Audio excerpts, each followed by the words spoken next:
Hi అండి. Welcome to Nishchala's kitchen. ఈరోజు ఇంట్లో తయారు చేసుకునే ఒక హెల్తీ స్నాక్ ఐటెమ్ మరమరాలు మిక్స్చర్ ఆర్ బొరుగుల మిక్స్చర్. ఇది హెల్త్‌కి ఎంతో మంచిది. డీప్ ఫ్రై చేసే పని లేదు. ఎంత తిన్నా ఏమీ కాదు. చిన్న చిన్న పిక్నిక్స్‌కి అలా వెళ్ళినప్పుడో పిల్లల బాక్స్‌లో ఒక స్నాక్ ఐటెమ్ గానో, ఇంటికి రాగానే ఏదైనా తినాలనిపించినప్పుడో ఇది ది బెస్ట్ స్నాక్ ఐటెమ్స్‌లో ఒకటైపోతుంది. అండ్ జంక్ ఫుడ్‌ని పిల్లలకి కొంచెం దూరం చేయాలి అంటే, ఇలాంటి కలర్‌ఫుల్ స్నాక్ ఒకటి ఇంట్లో ఉండి తీరాల్సిందే. కావాల్సిన ఇంగ్రీడియెంట్స్ ఏంటో చూసేద్దామా? ఒక పెద్ద బౌల్ మరమరాలు, తర్వాత ఒక చిన్న కప్‌కి ఎండు కొబ్బరి ముక్కలు, చిన్న చిన్నగా కట్ చేసుకున్న ఎండు కొబ్బరి ముక్కలు, తర్వాత ఒక కప్ వేరుశనగ పప్పులు, అర కప్ జీడిపప్పు, ఒక కప్ తినే శనగపప్పు పుట్నాల పప్పు. తర్వాత పావు స్పూన్ పసుపు, ఒక స్పూన్ మిరప్పొడి, ఒక అర స్పూన్ ఉప్పు, అర స్పూన్ జీలకర్ర పొడి అండ్ 2, 3 రెమ్మల కరివేపాకు. ఇంతే. ఇంగ్రీడియెంట్స్ ఇంకేమీ లేవు స్పెషల్‌గా. ఇప్పుడు ఈ ఇంగ్రీడియెంట్స్ అన్నీ పట్టే స్టైల్‌లో ఒక గిన్నె తీసుకోండి. తీసుకొని కొంచెం ఆయిల్ వేసుకొని ఫస్ట్ పసుపేసుకోండి. పసుపు వేసుకున్న తర్వాత మరమరాలను వేసి బాగా ఫ్రై చేసుకోవాలి. ఈ ఫ్రై చేసుకునే ప్రాసెస్ సిమ్ అండ్ మీడియంలో జరగాలి. ఫస్ట్ మనం పసుపు వేసాం కదా!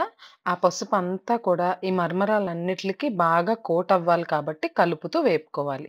కాసేపు వేపిన తర్వాత ఇలా ఒక మరమరాన్ని ఇలా టచ్ చేసి చూస్తే ఇట్లా క్రిస్ప్‌గా తయారవుతుంది. ఆ స్టేజ్ వచ్చేంత వరకు వేపాలి. ఇప్పుడు ఇంకొక పాన్ తీసుకొని అందులో ఒక టేబుల్ స్పూన్ ఆయిల్ వేసి మనం తీసుకున్న మిగిలిన ఇంగ్రీడియెంట్స్‌ని ఫ్రై చేసుకుందాం. ఫస్ట్ వేరుశనగ పప్పులు వేసి వేపుకోవాలి. ఇది కూడా సిమ్‌లో వేపుకుంటే మాత్రమే వేరుశనగ పప్పులు బాగా వేగుతాయి. హైలో పెట్టారంటే బయట మాడిపోతాయి, లోపల వేగవు. వేరుశనగ పప్పులు సగం వేగిన తర్వాత పుట్నాల పప్పు వేసేసుకోవాలి. ఇవి త్వరగానే వేగిపోతాయి. ఇప్పుడు ఈ 2 బాగా ఏగే వరకు దగ్గరుండి కలుపుకొని ఫ్రై చేసుకోండి.